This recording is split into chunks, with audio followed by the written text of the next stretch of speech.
I'm never going to get another Friday night off in my life.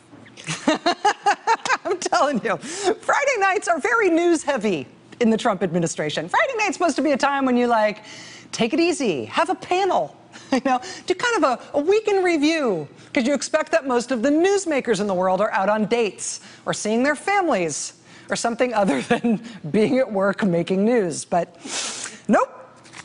Maybe I should start asking for Wednesdays off. I don't know. In the Trump administration, for whatever reason, Friday nights tend to be the busiest night of the week in terms of news, and it's for two separate reasons. One is that they like Friday night news dumps at the Trump administration, just like all administrations do. The Trump administration does it maybe more than most, but all administrations do this. For example, this past Friday night, you might remember they waited until after 10 p.m. Eastern to announce that the EPA was pulling all of its climate data off of the EPA's website. That was a classy Friday night news dump last week. We actually got two more EPA Friday night news dumps tonight that we're going to be getting to later on in this show. But in addition to the Friday night news dumps, where they just hide stuff late on a Friday thinking no one will notice it, the other thing that happens with the Trump administration on Friday, and this I think has to be a coincidence, this is just God hates me, it's that news about them tends to break on Friday night as well.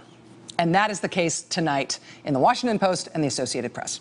Washington Post was first. They front page this exclusive story about fired National Security Advisor Mike Flynn and all the apparent warnings he was given about his contact with Russian government officials during the transition, so between the election and when President Trump was actually sworn in.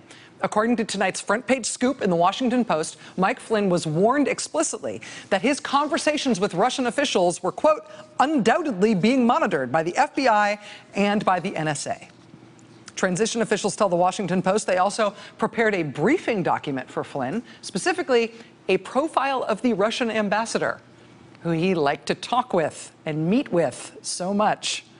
Officials say that despite the fact that they prepared a profile on the Russian ambassador for Flynn, they are unsure as to whether or not Mike Flynn ever bothered to read it.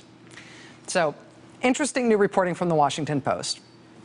After the Washington Post posted theirs, the Associated Press also went live with their scoop tonight on Mike Flynn.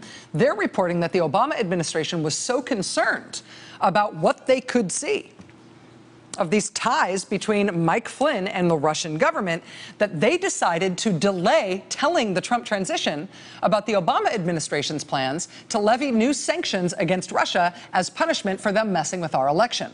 The Obama folks delayed telling the Trump transition what they were going to do in response to that election hack, reportedly because the Obama administration was concerned enough about what they were seeing about the transition's contacts with Russian officials that they believed it was possible that someone in the Trump transition might tip off the Russian government about what was about to happen, that they might give the Russians enough time, enough lead time to clear information out of the two Russian compounds that the U.S. was closing down in retaliation for the Russians attacking our election.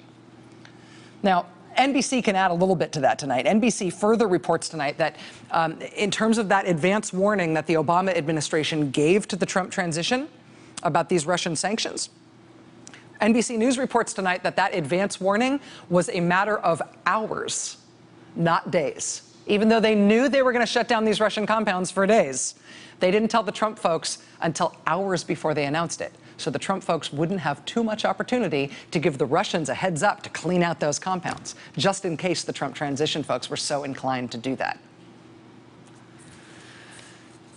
So, obviously, there are a lot of questions that remain unanswered about how on earth the White House decided to hire Mike Flynn as National Security Advisor, despite what they must have come to know about his contacts with foreign governments and his contacts with the Russian government in particular. NBC News reported several days ago that the Trump transition even knew about Mike Flynn's payments from foreign governments, and they hired him anyway.